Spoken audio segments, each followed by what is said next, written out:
anyone else wants to YouTube live it and knows how to do it, go ahead and do that, and then share with me the video if you can. Okay, so we'll get started once. Oh, Otis, are you here? Okay. All right, so let's go ahead and get started. I'm so excited you're here. Happy Thursday. As happy as it can be with everything that we're going through right now. But anyway, I wanted to introduce this guy. He is a columnist for the San Francisco Chronicle.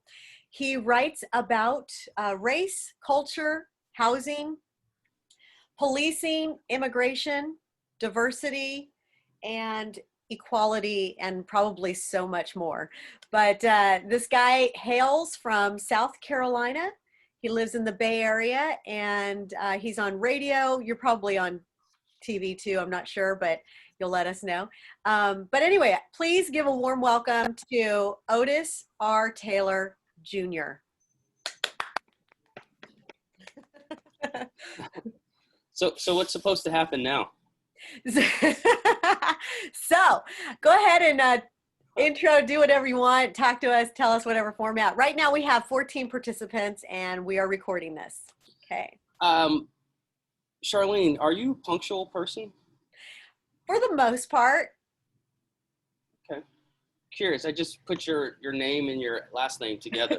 And yeah, I know. I kind of have to live up to that last name. It's you know, living up to that adjective is not fun. Yeah, yeah, because I'm an on-time person. I'm not an early person. Definitely not an early morning person. This is, it was last night, and I remembered that I had this Zoom, and I was like, oh, man, I was going to sleep in until like 10 today. I have to get up early. So, yes, my name is Otis. I'm a columnist with the San Francisco Chronicle, and as Charleen mentioned, my primary buckets are race, housing, which is homelessness, policing, immigration, and cannabis. And why I chose those, or why those spoke to me, is because I'm interested in writing about the marginalized. We hear so much about this is the greatest country in the world. But as I got older, I didn't understand how the greatest country in the world could allow people to live in such poverty. And it's not, in our leadership has known about this for decades. I mean, there are studies for it that have shown how income inequality exacerbates the positions that many people find themselves in. And so for me, I come from, I was born in New Jersey.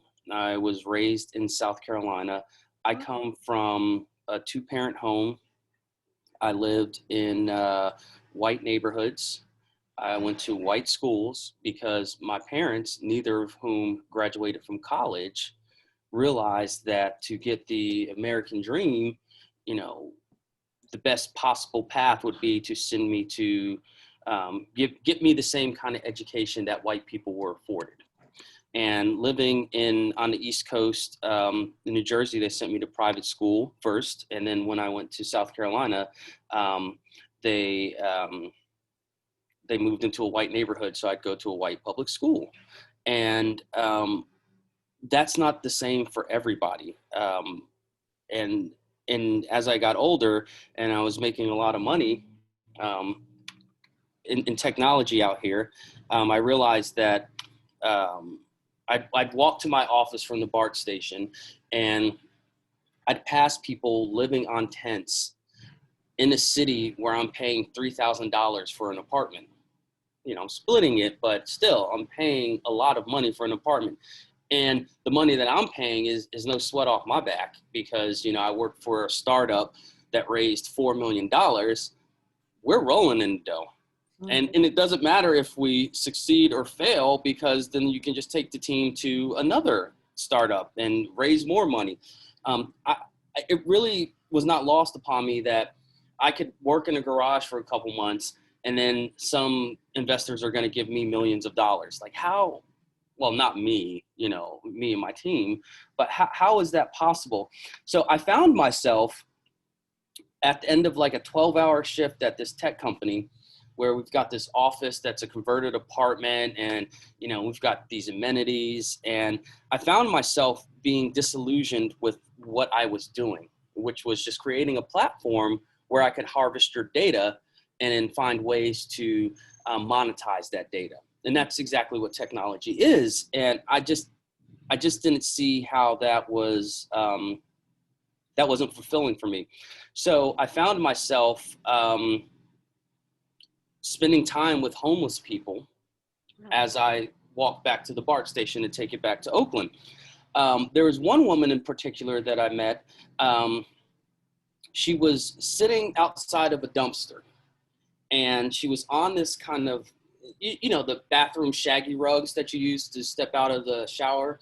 She was sitting on that, and she was like kind of cutting into it with scissors. Her hands were just so dirty, but I noticed that she had like a hospital wristband on her wrist. And, you know, I walked up to her and I was like, hey, do you mind if I sit down? And she just looked at me and she was like, sure. I sat down, and she continued that. She was like, she just asked me, what do you want to talk about? Well, hey, I'm a writer. I work for this tech company. We're doing like hyperlocal news. I'm just interested in your story. And this woman proceeded to tell me that at 15, she was the center of an international custody battle because she met a guy in Brazil online, and she flew to Brazil. Somehow she got to Brazil, and she was there. And so his parents and her parents were fighting to get her back. So it was an international custody battle. Wow. Made television, national television. And so then I wanted to know, well, okay, so someone who's international custody battle, how do you end up on the streets of San Francisco where you're unhoused? And so she walked me through that. You know, she walked me through the problems she's had with men, and she walked me through drug addiction. I mean, we took a walk through the mission, and she was pointing out different cars that made it easy to steal from. And then saying little sides like, you know, oh, I wouldn't touch that one. That guy's in a truck. And then she's like, you know, you got to know who you're stealing from. I took her to get some food. We went dumpster diving, where, you know, she found a pair of shoes, a perfectly good pair of shoes for men. And she's like, I'm going to sell this tomorrow at this location. It really gave me a picture inside of how people exist on the streets. And I knew right there that's like, okay, I'm going to write this woman's story. And the San Francisco Chronicle had this project called the SF Homeless Project, where all these media organizations joined in. I think it was over 80. The CEO of my company was really against writing about homelessness.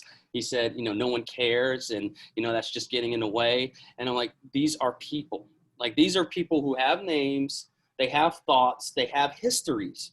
Like, we can't just ignore it. Like, homelessness is the biggest problem we have right now. He's like, oh, no, it's not. And I'm like, okay.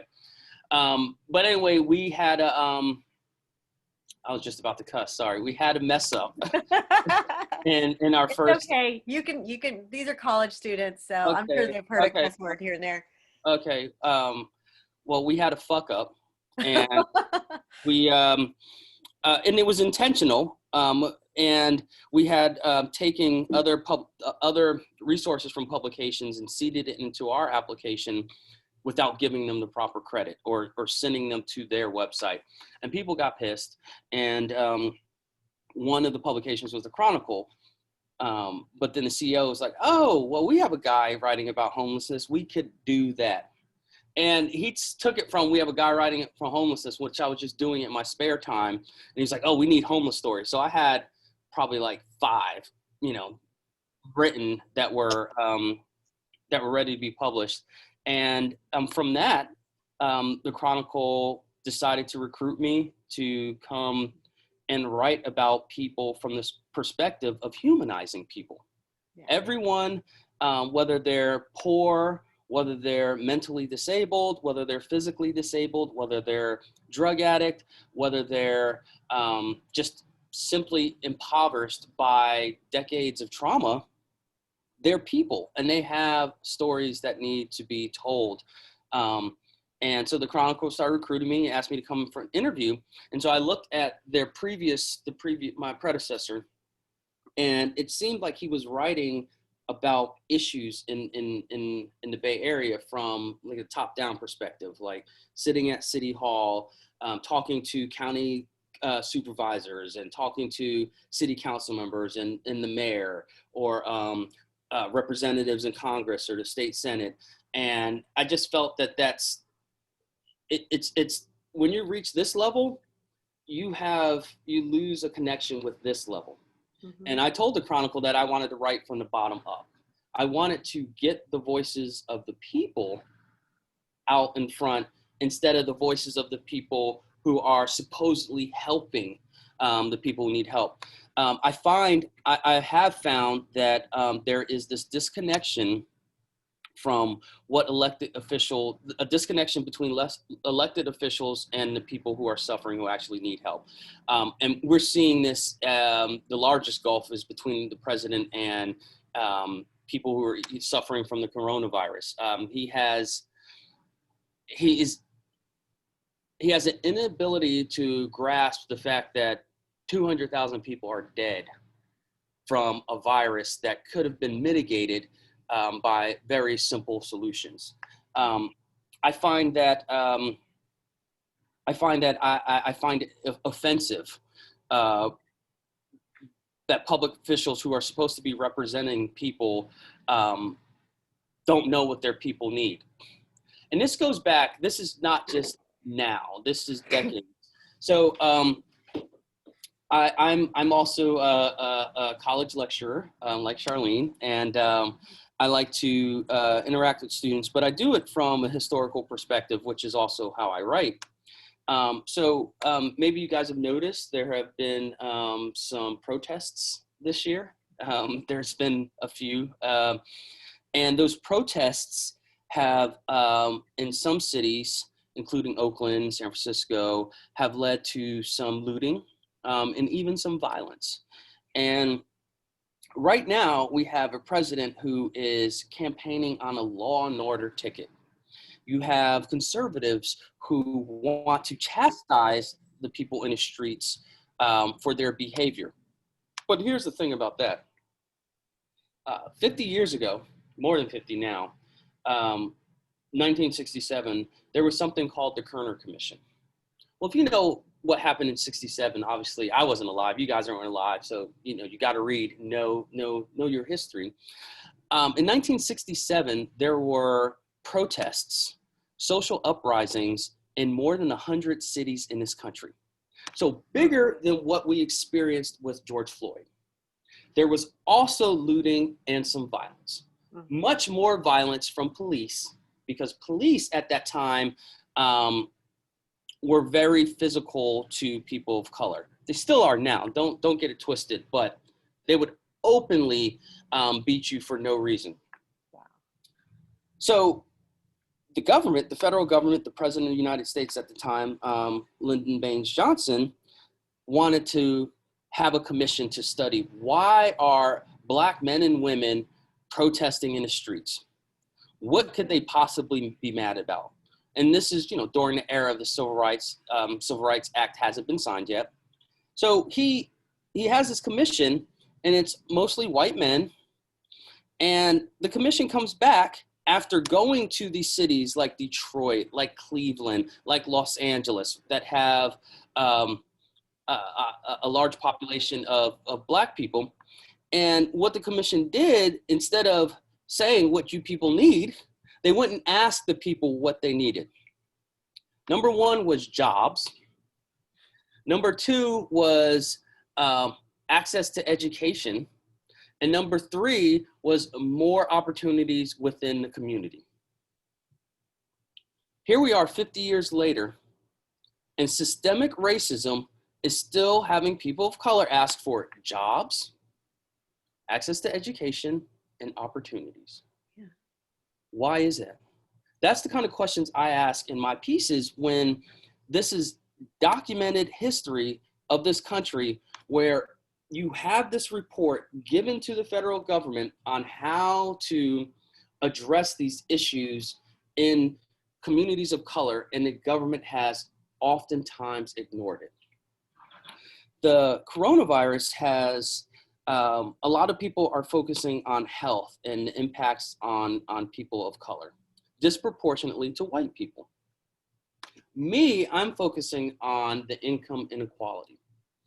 The last time we had a deep recession in this country was 2007 to 2009. Black people lost 36% of their wealth, just wiped out. White people gained in wealth. Recessions disproportionately impact people of color. We are entering one right now, and it's going to have the same impact. Our government is incapable of recognizing that. Our government is stalling on delivering a stimulus package, a second stimulus package. Right. When we have our neighbor, Canada, passing out $2,000 a month to everyone. And our government cannot acknowledge that the poorest among us need help now. Lost their jobs. We have over 13 million people out of work with jobs that aren't coming back. No matter what our federal government says and our president about a rebound, jobs aren't coming back for many of the people who work in restaurants. And we know in the Bay Area, a lot of people who work in restaurants are immigrants. Nothing. They're not even eligible for the stimulus package.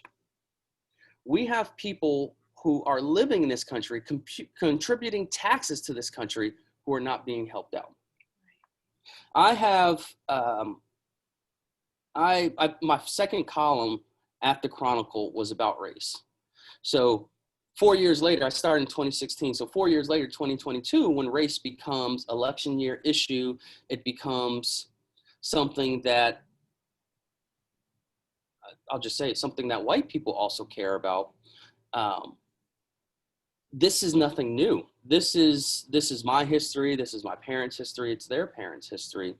And I feel that, I've reached a certain status, and it's incumbent on me to shine these lights, because here I am living in a bougie ass neighborhood, and I come from privilege. Like I can see that I am privileged in a way that so many others in this country aren't. And that we need to address that, because the income inequality gap is only going to increase. Like, you take the Bay Area, for instance, more than 50% of people who live in the Bay Area are rent burdened. Like, that is crazy. That's Black, white, Latino, Asian, who are paying too much of what they bring in to rent. Like, that is something that needs to be addressed. Or you take a city like Oakland that's only, I think last census, it was about 28% Black. But 70% of the homeless population in Oakland is Black. Wow. That's a disparity that needs to be addressed. It needs to be acknowledged and then addressed. And so it's on me to, every chance I get, to show people, like, why do you think it is, or how do you think it's become this, that 28% people are Black in Oakland, but 70% of the homeless population are?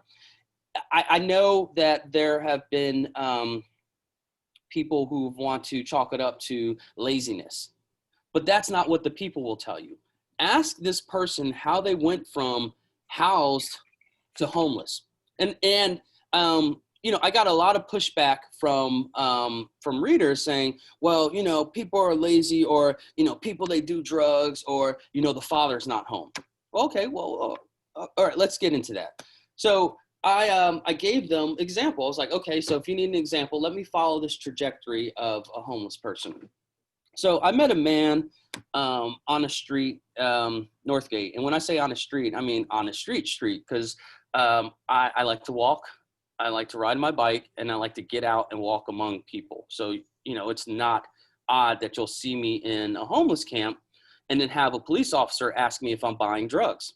Wow. No, I'm wearing this badge. I got this notebook. I'm a reporter. Oh, you are? For who? Well, it says who I'm with on my badge. Can you not read it? Oh, you're getting smart with me. I'm like, you're the one who's stopping me from living my life. You know, if you want to ask me questions, address me correctly. You know, don't just, who are you here with your hands in your belt? Like, I don't play that. Like, nah, talk to me if you're going to talk to me. If you want me to talk to you with respect, you address me with respect. I mean, that's happened 3 times where white police officers are asking me questions. I'm like, man, there's drug use going on all through here. Why are you coming up to me? I was like, you know who I am. So I met this man, and I met him. He was sitting on this milk crate. Oh, I guess they call them milk crates. You don't get milk crates anymore. And he was like just his head down, rubbing the back of his head. And I saw there was this bandage. So I was like, hey, man, what happened? He's like, man, I got robbed. Someone hit me over the head with a bottle. I got cut. And he was like, you know, last month I got stabbed, lifts up his shirt and, you know, still got a bandage, shows me a stab wound. So I was like, oh, man, that's messed up. Next time I went to this homeless camp, because this was a homeless camp that was, was on Northgate Avenue, but it was so visible. I mean, there was trash piled up 10 feet high at the end of a street. Like the city just didn't come pick up the trash because, well, we don't have the services. Well, my argument is you need to have these services because it's beneficial to everyone. And so I would make, you know, weekly visits there. Second time I went there and, you know, he was sitting in the same place. And I was like, hey, man, you know, do you mind if I get your story? So we started talking. And from then I kept in touch with him for every week for about 2 years. His story is that born and raised in Oakland. You don't know how many people who are homeless and Black that I meet that are born and raised in Oakland. He worked for the city of Berkeley, retired with a pension, took an early retirement though. He got talked into that because they were trying to reduce staff, according to him. The city can't clarify that for me or confirm, but yes, he did retire early. He lived in an apartment on off of Grand Avenue for 18 years.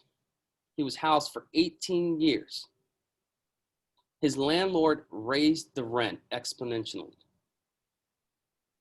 Yeah. He couldn't afford that rent. He could not afford first month's rent, last month's rent, and security deposit in another apartment. His only alternative that he found, because his family couldn't take him in, was to have his nephew erect a tent beside his nephew's tent on the street. So this man goes from housed his whole life to on the street. And he's asking me, well, with my limited income, how can I get an apartment? I don't have the answer, but let me tell your story. He went from that tent being robbed, beaten, stabbed, to a box in the same place. So some nice person built him like a box, not a shed, but a box. And so he lived in that. Next thing you know, his brother is parking his car next to the box because his brother is also unhoused. So you have generations of a family of Oaklanders who are living on the street. So the man moves from the box to a shed, a freaking storage shed. That's one of the city's answers to transitional housing. Let's store people in storage sheds. Literally what my father uses to store his lawnmower in his backyard in South Carolina. That's what people are living in, on a cot. No power, no running water. So this guy moves into the shed, thinks he's doing better, says he's doing better. The city finds him housing. So the tent, the box, the shed were all in one area, Northgate Avenue in downtown Oakland. City finds him an apartment way out in East Oakland. So one thing about homeless people that I've learned is that they build their own communities. Whether they're mentally disabled, physically disabled, on drugs, they have communities because like that's their social network. The way we have our families, our friends, you know, where we can Snap, we can Insta, we can I mean, I don't know if anyone Facebooks anymore, but we have that community. The homeless people form their own of other homeless people. This guy was so depressed because he was moved from his network that he died within 8 months. Wow. I went to his funeral, and there's all these unhoused people doing their best to dress up because they're sad at the loss of life. But to me, it really showed that so far our solution to homelessness is, oh, we just got to find an apartment and help someone pay for it. No, man, no, there is so much trauma that comes from being homeless. Imagine you go from your homes where you're sitting right now, somewhere in bed. Imagine you're going from your homes and you have to you were told you can't live anymore. Pack what you can, go out, go find a corner or a sidewalk to live on. And then you get beaten, you get stabbed, you get robbed. That is going to have an impact on your life. It is not so easy as people say, oh, well, they should just go get a job. Okay, well, I think the man, his name was Marcus. I think he was 57 when he passed. What is a 57-year-old what kind of job is he going to get? Oh, well, he could go to McDonald's. Like, beggars can't be choosers. Okay, I'll go to McDonald's and I'll work for, 13 hours, $15 an hour. How long is it going to take me to save enough for my first month's rent, my last month's rent, and a security deposit to get an apartment in Oakland? Okay. It's all right. Because like you said, when you're dirty. Luan jumped in. Go ahead, Luan. Oh, I'm not sure who he is. I'm stepping back. Okay. Well, thank you. Yeah, we can talk in a second. I'll be quick. So you get this narrative that people can work for it. Well, just today I published a column about a woman that I met who been through she had a stroke in October, because up until October, she was living in hotels where she prostituted herself for her drug habit. And October, she had a stroke, and that changed her life. So she's been on the path since October to rebuild her life. She's gone through a accreditation program, construction management, I believe, or construction science. She's taken tests for apprenticeships with Caltrans. She's taking automotive tech classes at Chabot College in Hayward, but she's living in a shed. She wants to move into housing because she feels she's ready, because at the shed, there's no showers. She works a full-time job as a security officer, just got another job working at a Jiffy Lube so she could have experience before she gets an apprenticeship. And there is no way that she can afford to live in Oakland. And so I asked her, well, why Oakland? Why are you here? Do you have any family? Well, her mother and father died. She hasn't talked to her sister since her father died in 2009, around the time when she started, where she got addicted to methamphetamine. She says she has a couple of cousins in Kentucky, and she talks to her mom's ex-boyfriend on Facebook sometimes. That's the extent of her familial network. The people that she can count on are in Oakland. So she doesn't want to leave Oakland. So when people say, well, why don't you just move somewhere cheaper? Well, you have to have money to be mobile. If you don't have money, you can't just pick up and leave, because again, you're going to run into the same problem in, Nevada or some other state. Like, how am I going to afford to put a deposit down on an apartment if I can't save the money? I need help. I need to be propped up. And I think ultimately, a lot of our issues in society comes from the inability of people to prop themselves up. And that's what people have been telling our public officials, our government, for decades, for centuries now. They've been telling, I can't do it myself. But we have this expectation that that somehow if you're born in America, you're exceptional, and all you have to do is pull yourselves up by the bootstrap. But that's not the case. There are systems in place that deny people the opportunity. I mean, you take the Bay Area, there were housing covenants that didn't allow Asians and Black people to move in certain neighborhoods. The neighborhood I live in right now, it wasn't until the 1970s that laws allowed Asians and Black people to move here. Like that's crazy. It didn't matter if you had the money or the means, you could not live here by state law. That's crazy. That's crazy that that's set up that way, but it is. So I spend a lot of my time arguing that you can't write about poverty, you can't write about homelessness, you can't write about many issues without interviewing people who have a lived experience. Like it's not good enough to talk to this professor or this politician or this person on the street who's tired of, you know, homelessness in their neighborhood. Well, tell them that homelessness is a problem, that, you know, that I have a source within the city who, you know, sometimes the city of Oakland doesn't want me to interview her because she'll tell me the truth. Are we doing enough for homeless people? Absolutely not. Could we be doing more? Absolutely. And that's the truth of it. It can't be minimized to people don't want to do for themselves. Sometimes people need help to do for themselves. So I've been rambling a long time. I'm ready to take some questions from you guys. Okay, so you guys can unmute yourselves, and if anyone has a question, raise your hand. And there's like a little thing you can raise your hand on, or you can physically raise your hand. And Otis, you could probably see everyone, right? So if they're raising their hand. Yeah, or you guys can just shout. You know. There we go, Johnny.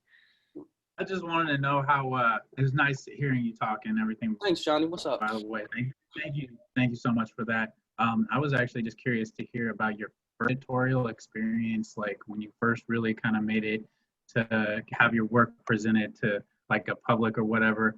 And were you happy with how you were getting edited, about what you wanted to talk to first, or were you allowed to just really feel free to voice whatever you wanted and it wasn't going to be edited? Because I remember back in like 2008 when people were getting done with college and graduating, they were wondering why they weren't getting jobs still, and they had this great fancy degree and all that, and I'm like, look at your social media profile.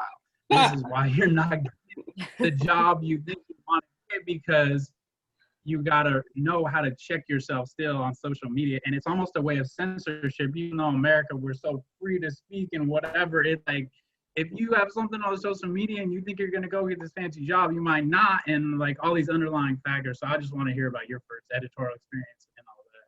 Yeah, that's interesting. So I'll give you two answers to that.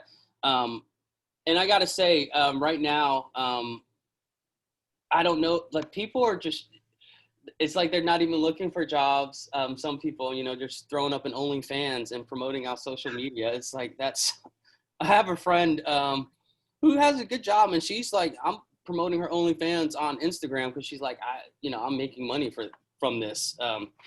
That's neither here nor there. Shout out to her. Right, that's like on Twitter too. People like selling sports picks and all that stuff. If you got like 20 people giving you $100 a month, like, and et cetera, like, that's you hit a lick. So I have found, so I'll answer from the Chronicle perspective, because I used to be a reporter in South Carolina, and I wrote about arts and entertainment, and I've always set up my job to where I'm kind of like on an island. So here's the big news organization where it takes so long to get something through, and then here's me and my editor over here, and that kind of separation allows me to write about the topics that I care about. And it worked well writing about arts and entertainment. Coming out here, I have found with the Chronicle, so my editor is Latina. She's born and raised in Oakland. So, I mean, in San Francisco. So she knows what's happening. I mean, she knows from the ground what's been happening in San Francisco, because a lot of people of color have been pushed out of the city because it's made unaffordable. What I found, Johnny, is that I was very clear with my intent that I was going to uplift the voices of the marginalized and oppressed. Like, that is my focus. Like, I want to hear from them more than the people up here, because the people up here are like, they got mortgages, they got big houses. Like, they can't relate to the people down here as well. What I have found, though, is that white male editors at the Chronicle have pushed back on some of my work. Wow. And I find that frustrating, because, you know, it's like, my job is to explain to you what these people down here are what their lives are like, what their experiences are like. And, you know, I just have to tell them, Johnny, that, you know, no disrespect to you, but unless you are going into these communities and working in these communities and walking among these communities, you cannot tell me that this person doesn't know what they're talking about, or that this is kind of hard to believe. You know, there was one issue with a Black man who had gotten addicted and you know, lost his housing, and, you know, he's trying to claw his way back up. And one editor told me, well, that's unbelievable. And I was like, why? And I was like, and he said, well, you know, because there's all these resources at school. And I'm like, okay, so he went to this school in this neighborhood at OUSD, Oakland Unified School District. And then I busted out the stats. I was like, so you mean to tell me that you think this school is going to help students succeed? And I was like, he didn't go to university like you did. You know, and I'm just telling him, just talking to him, like, he didn't go to university like you did. He doesn't come from a two-parent home. His father, a drug addict, died. This brother was shot. This sister was killed by a lover. I'm like, there's trauma in this person's life. And then, you know, the addiction issue, I'm like, well, this is what you turn to, because this is what's being sold in these communities. I got really frustrated because, you know, here is a privileged white male who is coming into my copy and telling me what the experience that I had with my source and getting to know my source.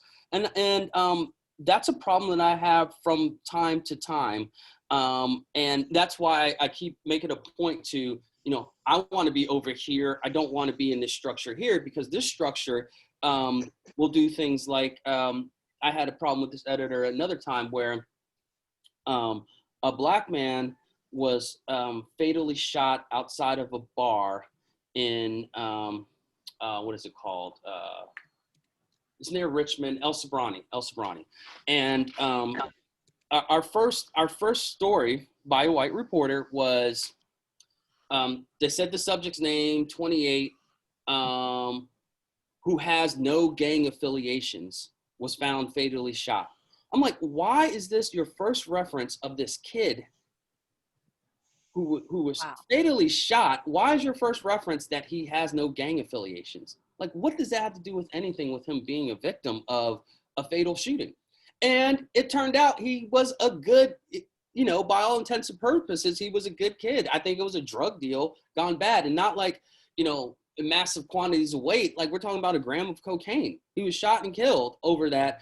And our paper wanted to say he had no gang affiliations. And, you know, this is part of the media reckoning that's happening in larger news organizations, because for so long, Johnny, we have treated people of color as, of course they did something wrong, you know? And I think that's why George Floyd video changed the perception of police brutality for a lot of people, in that this man he wasn't going anywhere. There was no reason at all to have the knee on the neck for that long. Like, the man, we haven't seen any resistance in any of the video. We had no reason for that. But it took that video for people to, oh, we get it. We need more instances where folks check their biases at the door, and it's still in the newspaper. So long answer is that I try to, go ahead, Charlene. Well, I just want to say, this is awesome. I'm loving this. We have like 14 minutes left, but I want to see if everyone's okay with going over a little bit if we need to. And then Jake is next has his hand raised. All right, what's up, Jake? Hey, I had a quick question. I know you talking about very briefly in the beginning, growing up in North Carolina and also New Jersey. Mm-hmm. How do you think that influenced your editorial career? Oh, so Good question. yeah, shout out to catching that. It was South Carolina, not North Carolina. No, it's all good. So in a way that I tried to ignore the upbringing in the South. So check this. So in New Jersey, I mentioned I went to this white private school, and in my my neighborhood, I lived in a mostly Black town, but my parents lived in the upper 40s, and that's where the white people in Paterson, New Jersey lived. So I had white and Black friends growing up. It was like, oh, we're all cool. My first day at the South, in the South, I went to the bus, and hey, June, you gotta mute. So I went to the bus stop, and this kid, he had a skateboard, and I was like, oh, I skate too. Let's hang out. And he was like, yeah. And he was like, so we rode the bus together. And then he was like, you can come, what lunch period do you have? And we had the same lunch period. He's like, oh, you can come sit with us. We'll be at this table. So I do that, and I feel like, oh, my first day, I've made friends. This Black girl came up to me and was like, you can't sit here. And I was like, why? And she was like, you've got to sit at the Black table. And I was like, wow, what? She was like, we can't sit together. And she was like, nah, you've got to come over here now. So I had to go sit at the other table because she had a real problem with it. But that's what the South instills in people. It's just like that first interaction with students was, we have to be separated because that's how it is. Wow. And you can try to ignore it. At our state house in South Carolina for my formative years, you had a Confederate flag atop the state house, and people telling you that it's only about heritage. It has nothing to do with slavery. It has nothing to do with that. It's just our Southern heritage. But you can't, that flag is inextricable from what it meant. You fought a war against your own country to have the right to own human beings. Like, think about that. Like that's what that flag represents. And even if you think it's about heritage, part of your heritage is the support of that. I feel that it taught me a lot about how the systems that we have in place to deal with people, particularly racism in this country, have failed us, because the best course of action that our political leaders have found is to ignore that it exists. And one thing that I've learned out here is that, you have to address it head on, or you're going to keep having issues. I think the South, it really informs me now today in that segregation is alive and well. And it was, the knowledge I've received out here is that it was planned that way. Like how people live was planned to be segregated. And I know we think, a lot of people think that the Bay Area is so progressive, we're so far advanced. But if you look at the data, our neighborhoods are significantly segregated. Not as much as places in the South, but more so than people would believe. Even in take a city like Vallejo, which I've written a lot about policing. I mean, it is pretty much, a quarter white, like 22% Black, like I think like 26% Asian, and then the rest is like Latino. But everyone lives in their neighborhood. You don't have any cross mixing of living, and that is why we have such a problem. Because right now I'll have people write me, about the protests and the looting, and say, the Blacks do this, the Blacks do that. And, I correct them, like, nothing about Black people, because if you did, you know the reference wouldn't be the Blacks. That's something that I'm trying to, Jake, I'm trying to address by having these, like, they might be hard, but these real conversations, so we can really address some of these issues. And I really appreciate your question, because yeah, it really, I mean, it's in me. It's a part of me, the South.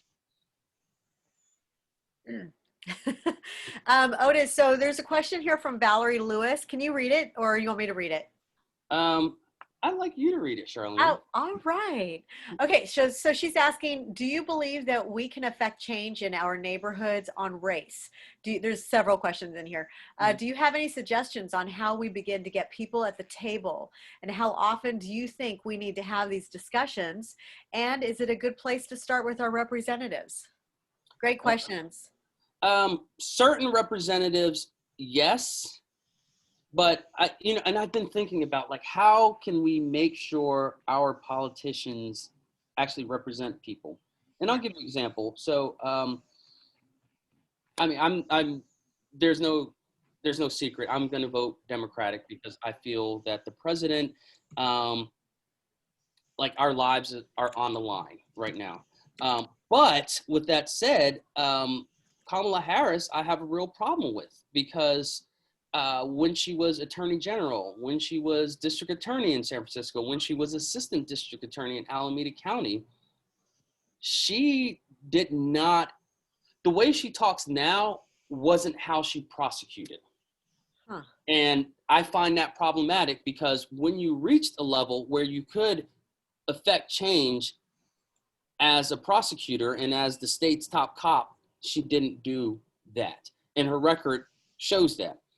I'm very skeptical of our current representation, and I've wondered how I could change that. And one way is that if your representative can't walk through their whole district, can't stop on any corner and be cool, then that's a problem.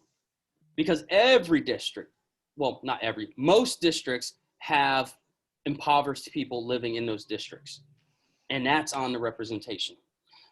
Now, as far as, I think we as people can do more, Valerie, but it's like, are we as people willing to have real discussions?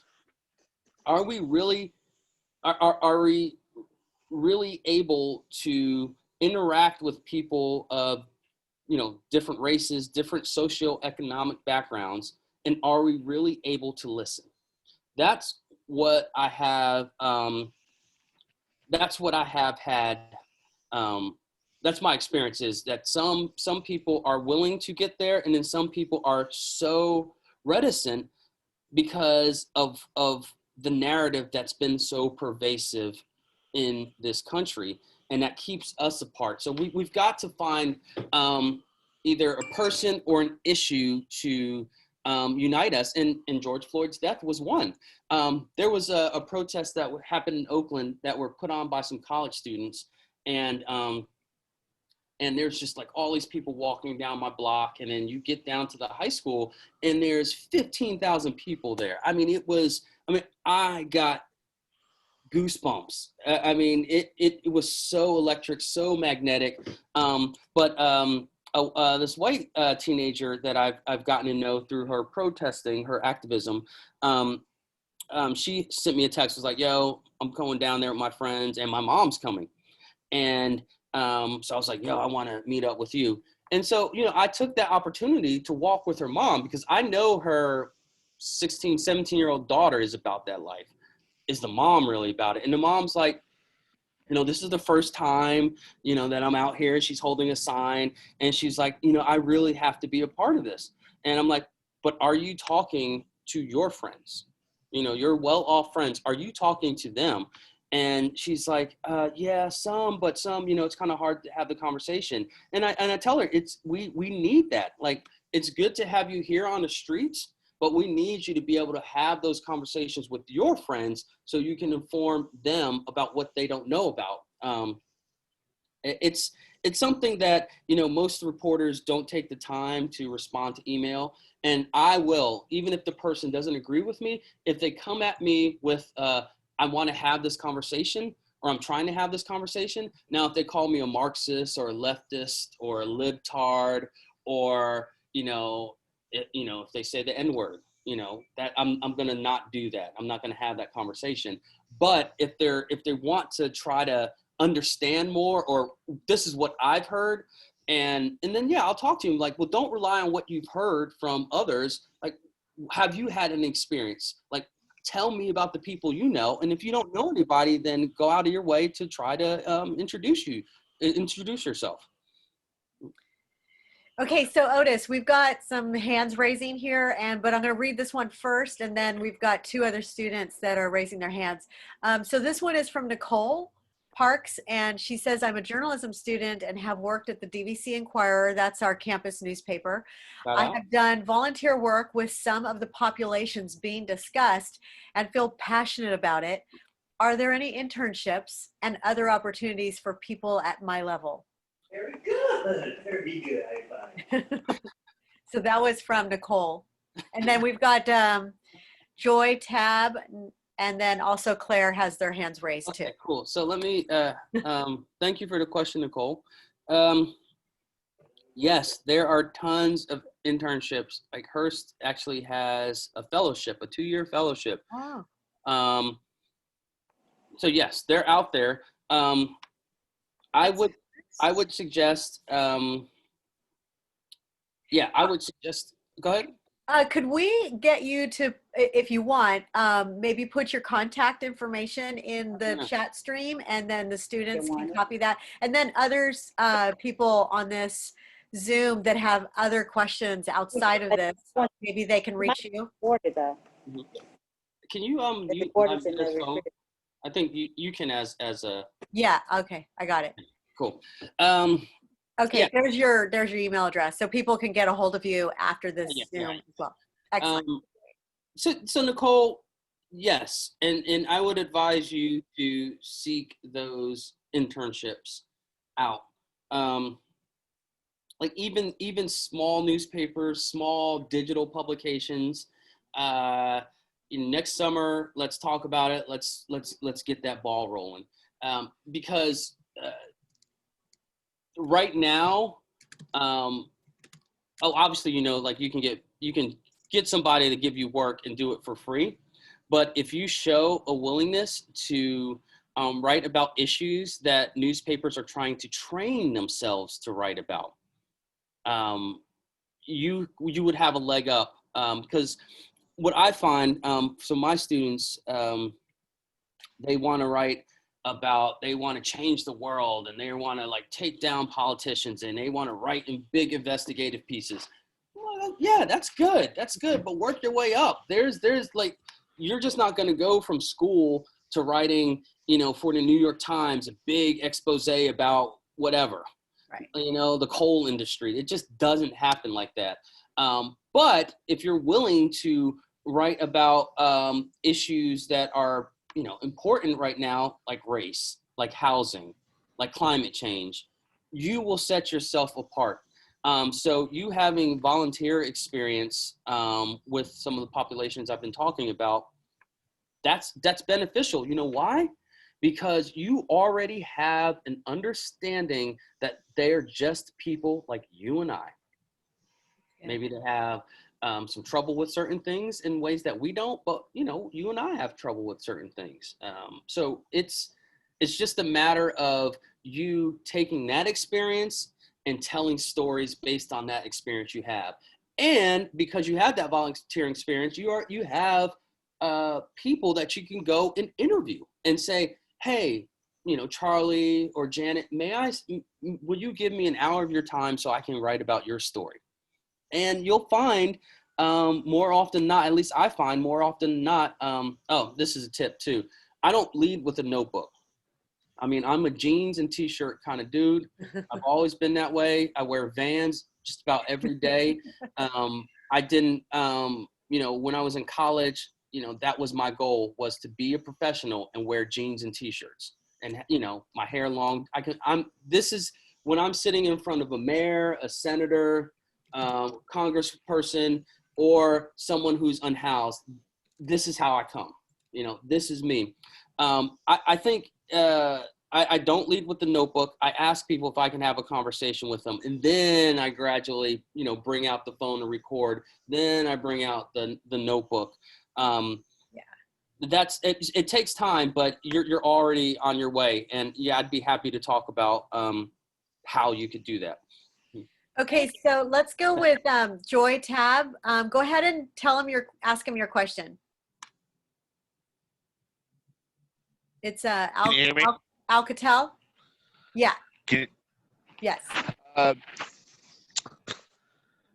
What's your opinion on the current poll to recall Governor Newsom?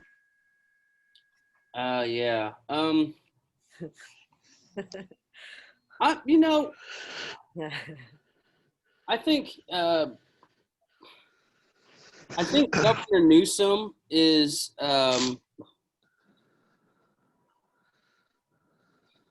maybe besides Jerry Brown, I think Governor Newsom, say in the last 15 years, 20 years maybe, is actually since Reagan, never mind, is a governor who's willing to listen to the people.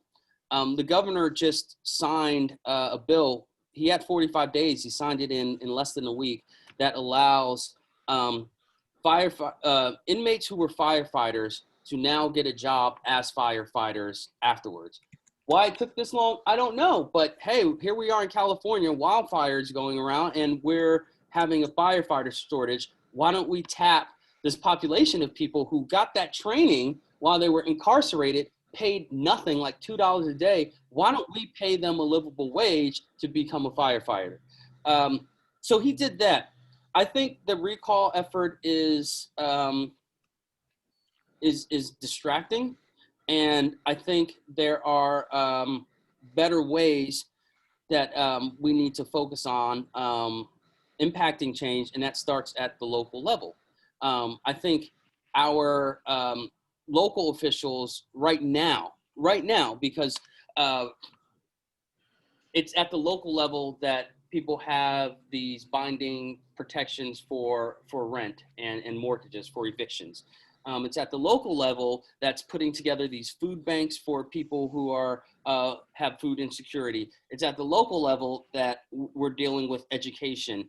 And it's also at the local level, and I'm talking about local up to your Congress representation, who are trying to pull federal dollars in to assist. And it's also at the local level when we're dealing with housing issues. Governor Newsom is not long for California anyway. He wants to be president or vice president, and I think he's angling for that. But yeah, I think it's a distraction because Governor Newsom signs what comes to his desk, and that bill that to put together for former inmates who were firefighters to have jobs now when we need firefighters, that was put together by a local congresswoman, or excuse me, a local state representative. So not even in Congress, it was in the state House of Representatives. Okay, so we've got Claire. Claire, go ahead and unmute yourself and ask your question. I was wondering if you try to stay unbiased in your writing, but if you don't, do you acknowledge your biases? So no, I do not try to stay unbiased. So my position is a columnist, so that signifies that I write with opinion. But with that said, I write with fact. So my columns are not just I'm sitting down and I'm mad and this is happening and that's the end. I do what's called reported columns. So every column that I publish, I think there's only been one in my 4 years, I've interviewed people to back up the argument I'm making. So just today's column, I interviewed obviously the woman I wrote about, but I interviewed someone who's a housing coordinator with Oakland, and then I interviewed someone who handles direct services for housing people because I wanted to answer the question, how is someone who's actually working, has a full-time job, has been going to school, how can we not help this person get into housing? And if we can't help that person get into housing, what does that say for people who aren't able to do anything for themselves? So so and then I'm writing one about policing for Monday. And so I interviewed UC Berkeley expert. I interviewed the person, a former police chief who was on the team consulting for this city to get the new police chief.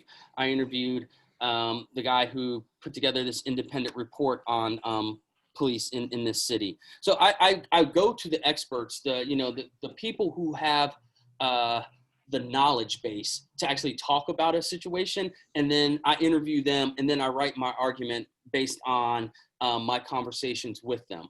And so, yeah, so I do feel that I do have very strong opinions about things, about how this country operates, but I back my opinion up with fact, with data, and then I also back that up with voices. So you will never catch me just saying my opinion is right and because this is it. I mean, that's kind of like the president, just where's the data? Where are the facts? Right. So Otis, I have a question for you.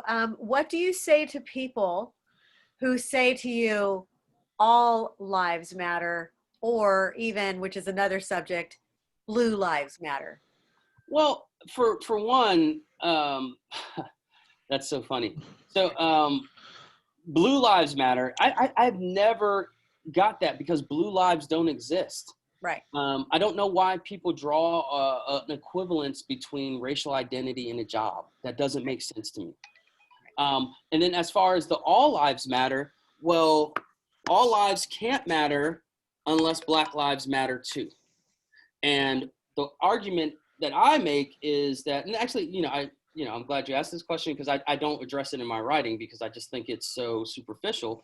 The argument that I make is that, so I get people so enraged when I write the term white supremacy in a column. But if you take what happened in Wisconsin, police are responding to a shooting. A white man walks up to them with an assault rifle wrapped around his shoulder with his hands up, and they just drive by. In fact, one police officer asked him, is there a shooting down there? And he points. That would not happen if that was a Black man walking toward police and they were responding to a shooting. That man would, at the very least, have been ordered to get down, face down, prone on the ground. His weapon would have been taken from him, and they would have detained him at the very least. He might have been shot, though. That white man was allowed to drive home where he was arrested. He got to sleep in his own bed. All lives don't matter until things like that do not happen. Until there aren't cases where, if you replace the person, if George Floyd was white, that would not happen. The officer would have responded to his pleas of "I can't breathe." And there's just numerous cases. It's not the fact that this is happening now. It's always happened with policing. We're just seeing it live right now. Right. What about, Alcatel, did you have another question? Well, it's interesting on your comment about the recall because with Governor Newsom being the one who's signing those bills, that's causing people to lose jobs. Wait, what? No, he signed a bill to allow the firefighters to have jobs. No. I'm not talking about a specific bill. I'm talking about Governor Newsom ordering the lockdown because earlier in your presentation, you mentioned specifically restaurants closing down. Governor Newsom was the one who ordered that lockdown. So I mentioned, just to clarify, I mentioned immigrants working in restaurants who are not eligible for the stimulus check. Right. So I wasn't about the lockdown. And if you're asking me about the lockdown, I wholly agree. If science says we should do this, we need to do this to respond to a public health emergency that has not abated. 1,000 people are still dying a day in this country. Every 3 days, we have a World Trade Center. We need to respond to that. And if it causes me to stay inside my house and wear a mask outside for the greater public good, I'm all for that. So if you're asking me if I have an issue with the recall and if it's about Governor Newsom shutting the state down, hell no. I mean, I don't support that. Like, I support what does the best for people. And that includes the people who have health risks. And that includes people of color. So I'm all for doing what's best for the population, not what's best for a few. Okay, I have one final question and then we'll end this because I know you've got columns to write and you've got, everybody else has classes to go to. So this is my final question. Is the term driving while black a thing? And speak to that. Really? Yes. I mean, I believe it is a thing for sure, but I just want to get that term out for my students and let them know what your thoughts are on that. And the data supports that. And I'll just give you a short, well, I'll try to keep it short. So in Oakland has been, the police department has been under federal monitoring for almost 2 decades. And that stems from a case where officers were robbing drug dealers and then selling the drugs back on the street. Basically a lawless unit. Oakland has this propensity to disproportionately stop people of color, so it's Black and Latino, whether they're driving, whether they're walking.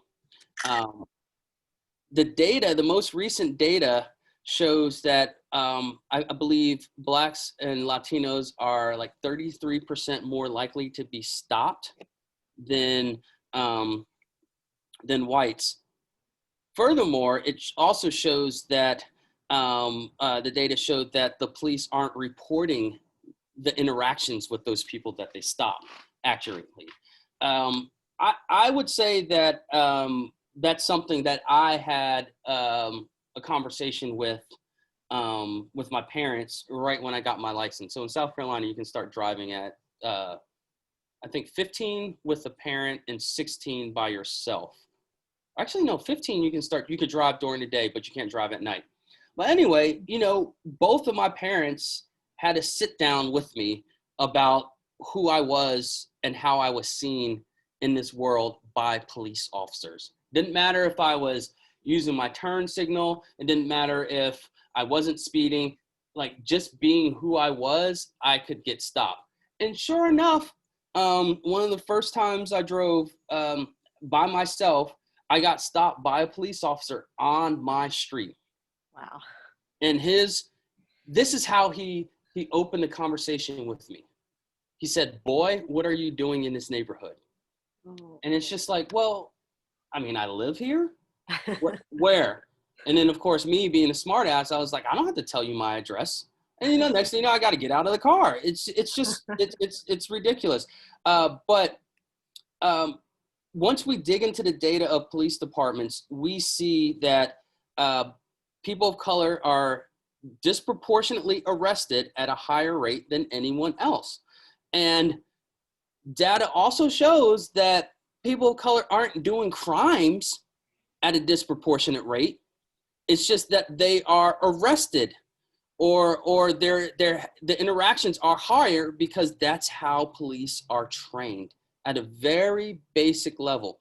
One last thing. So I wanted to understand how of police shootings. And so again, you have to try to gain as much knowledge as you can about something before forming an opinion about it, and definitely before writing on it. So yeah.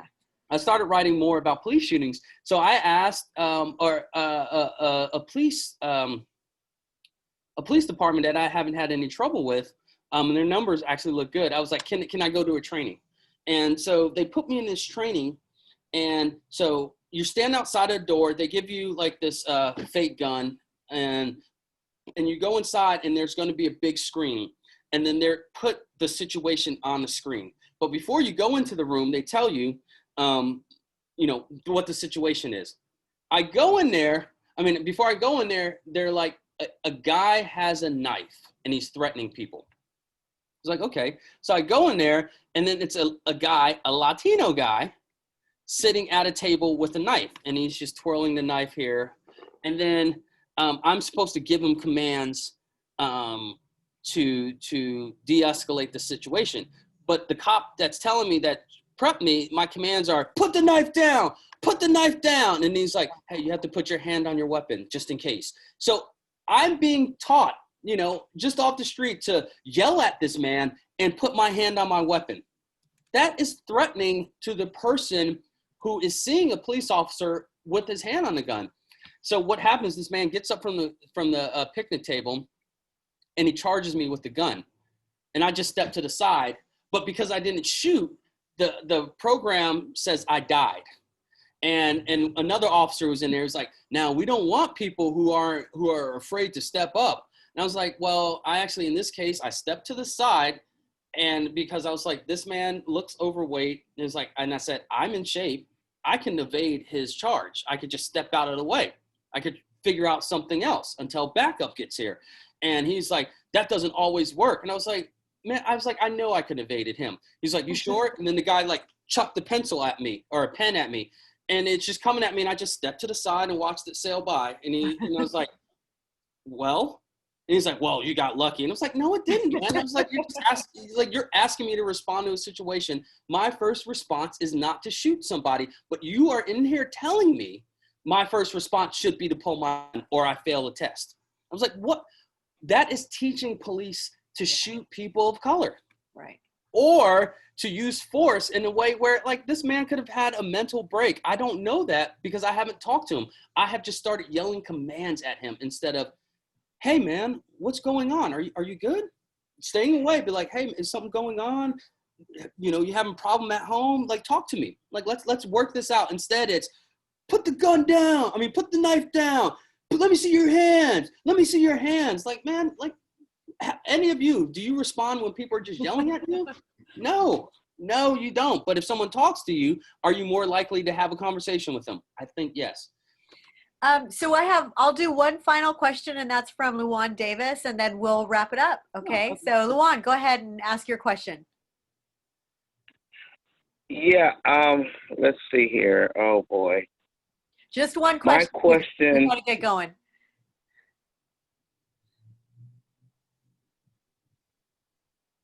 Go ahead, Luan. Luan? Looks like I think we lost his audio. Oh, did he? Luan, you still there? Just ask one question. Well, if he's not there, you can email me. Yeah, so Luan, go ahead and email Otis. So we're going to have to wrap this up, everybody. Thank you for joining. I know it was a class assignment, but thank you for staying this long. So the ones that have gone past the 11 o'clock, you're going to get 5 extra points. Oh, awesome. Yay. And thank you, Otis. Thank you for your time. And this is recorded, so we can share that with the rest of the students who weren't able to make it. Any final thoughts? No, I just wanted to say thank you so much. Oh, I'm sorry. Thank you so much, though. Yeah. Good luck, bro. I appreciate it. Yo, Johnny, I appreciate it. If again, my email is somewhere in the chat. Yo, if you guys want to holler at me, like let's build. Let's talk about journalism. Let's talk about life. Yeah, I like to communicate with people. So yeah, holler at me. Awesome. All right. Thank you, everybody. You're now free to leave. I Thank you so appreciate much. Thanks, Charleen. I'll see you guys. Thank you. Thank you, Otis. Okay.